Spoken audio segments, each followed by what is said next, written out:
नमस्कार दोस्तों, मैं अंकुर उपाध्याय स्वागत करता हूं आप सभी का आपके अपने YouTube channel share market analysis में। कल ग्लोबल संकेत काफी नेगेटिव थे। उम्मीद ये थी कि बाजार में आज गिरावट हो सकती है, लेकिन उसके विपरीत हम लोग खुले तो नीचे, बट अभी रिकवर करके डे हाई पे निफ्टी ट्रेड कर रहा है। हालांकि व्यू आज सुबह से ही मेरा थोड़ा सा डगमगाया हुआ है। अभी तक बाजार उसी रेंज में घूम रहा है, कुछ खास नहीं कर रहा। सपोर्ट से वापस ऊपर आ गए हैं, रेजिस्टेंस की तरफ जा रहा है, लेकिन आज स्मॉल कैप क्या आउट परफॉर्म कर रहा है, शानदार दमदार 1% ऊपर है, जिसमें अमेरिका आपका अभी भी नेगेटिव ही ट्रेड कर रहा है।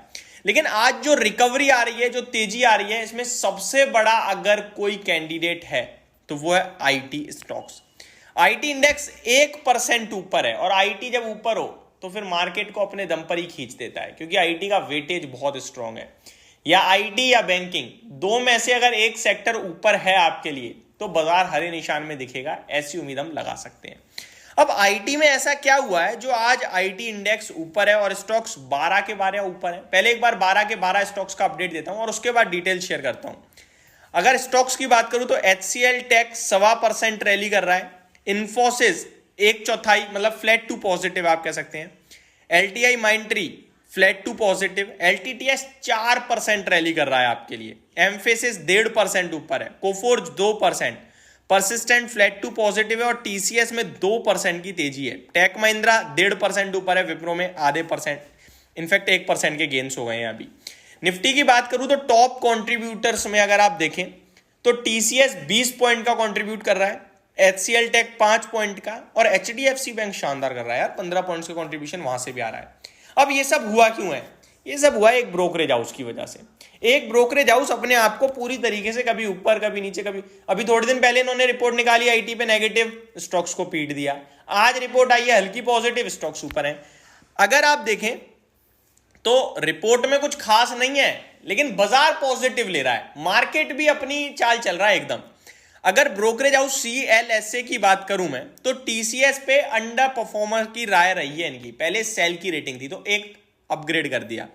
टारगेट प्राइस देखें तो 3925 से बढ़ाकर 4043 का कर दिया, और शेयर आपका ऑलमोस्ट यहीं खड़ा है। तो ये तो घुमाने वाली बात है, गुमराह करने वाली बात है, बट अच्छी बात है कि 1 पॉइंट अपग्रेड करा है, इसीलिए स्टॉक्स में रैली है। HCL tech same to same sell से अंडर परफॉर्मर की रेटिंग दी है, यानी 1 पॉइंट अपग्रेड करा है, और टारगेट प्राइस 1536 से बढ़ाकर 1553 का कर दिया है। और HCL टेक का करंट भाव अगर आप देखें तो एग्जैक्टली 1552 पे खड़ा है, यानी कि इनके तो टारगेट पे ही खड़ा है, तो कोई करे तो करे क्या, समझ रहे हो, हाई पे ही खड़ा है। टेक महिंद्रा को लेकर इन्होंने बाय की सलाह दी है, और 1518 रुपए का पहले लक्ष्य था, अभी लक्ष्य घटाकर 1508 रुपए कर दिया है। टेक महिंद्रा में अभी जो करंट भाव है वहां से अच्छी तेजी दिख रही है, इसलिए मार्केट इन्हें पॉजिटिव ले रहा है और ये ऊपर जा रहे हैं। आईटी स्टॉक्स पे मैं भी काफी वीडियोस बनाता रहता हूं, और लगभग 2-2.5 साल से आपके साथ बात कर रहा हूं। एक ही चीज बोलिए कि buy hold, long term stocks हैं, ब्लू चिप स्टॉक्स हैं, all about IT. But IT stocks ने 2 साल से पैसा नहीं दिया, क्योंकि 2 साल पहले बहुत बड़ा पैसा दिया। आईटी, केमिकल, टेक्सटाइल, ये ऐसी थीम रही जिसने 2020-21 में लोगों को माला माल कर दिया। फिर 22-23 में कुछ नहीं करा, अभी 24 में अभी तक कुछ खास नहीं करा है, लेकिन थोड़ी बहुत तेजी बनने लगी है। आप देखो केमिकल में 450 वाला आरती इंडस्ट्री 700 हो चुका है। आप देखो टेक्सटाइल में 25-26 रुपए वाला ट्राइडेंट 40 रुपए हो गया है। आप देखो आईटी में 1200 रुपए वाला इन्फोसिस अभी 1600 रुपए हुआ था, अभी 1500 पे है। TCS 3000 वाला 4000 हो गया है। तो रिकवरी तेजी बनी है। TCS ने तो हाई भी हिट कर दिया इनफैक्ट, बट उतनी नहीं बनी जितनी उम्मीद थी। मेरा मानना यह है कि इसमें केवल एक ही चीज है, वो है रिजल्ट्स। अभी भी अमेरिका उतना खास कर नहीं रहा है आईटी के लिहाज से, और एसेंचर ने रेवेन्यू गाइडेंस कट कर दिया, जिसकी वजह से और दिक्कत हो गई है। लेकिन अगर मैं एसेंचर की खुद की रिपोर्ट बताऊं तो उन्होंने कहा है कि आईटी स्पेंड नहीं लौट रहा है।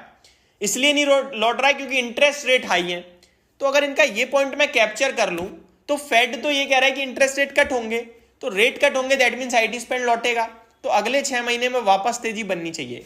तो मेरे लिए इस Q4 के नंबर भारत की कंपनियों के लिए, और अमेरिका में Q2 के नंबर देखो, उनका Q1 हो गया खत्म, अभी Q2 चलना शुरू हुआ है अप्रैल से, अप्रैल मई जून के बाद इनका Q2 के नंबर्स आएंगे अमेरिका में।